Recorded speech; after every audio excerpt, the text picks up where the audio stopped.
Deputy Speaker. I've started the 46th Parliament much the same way I started the 45th Parliament, that is, asking the relevant minister to appoint me to the Forum on Western Sydney Airport. FOWSA is the only way my community finds out about the plans for Sydney's second airport. Well, that and the Daily Telegraph.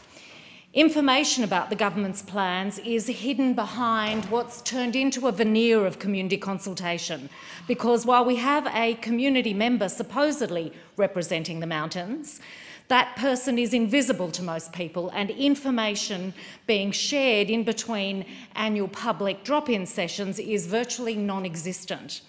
What's more, the information people really want, the information about what the thinking is on flight paths, is non-existent.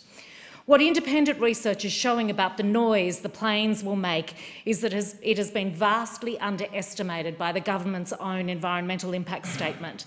This independent research is not based on modelling. It's based on accurately measuring the actual noise planes make flying to and from Sydney Airport at heights similar to those predicted for the mountains and Western Sydney.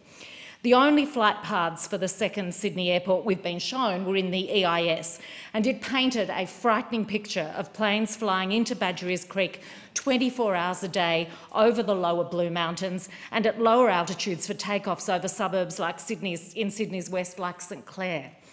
Engineers Eric Anchik and Don Carter measured planes as they flew over Pymble and Parramatta, similar distances from Sydney Airport. The results show that the computer modelling done for the EIS fails to take into account the actual range of heights that aircraft fly at, and therefore underestimates how noisy they are. What the results show is that the noise is likely to be 3 to 4 times louder than the estimates in the EIS claimed for the lower Blue Mountains. 3 to 4 times. Now, the Department of Infrastructure and Air Services know about this variability. They know that where it's estimated that a plane flies at 3,000 feet, they actually have a range of 2,500 to 5,000 feet. These noise measurements by Anchik and Carter, based on real flights flying real time, are obviously relevant to daytime flights because Sydney Airport has a curfew, which the second Sydney Airport won't.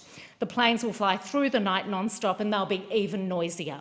Whether you think the airport is a great idea or, like me, you have serious concerns about its impact, the community should be fully informed. Australia's already told the World Heritage Committee that the airport might result in some noise impacts on the amenity within the property. In other words, it's going to have an impact. A deceptive EIS underestimating the heights does not do this government proud.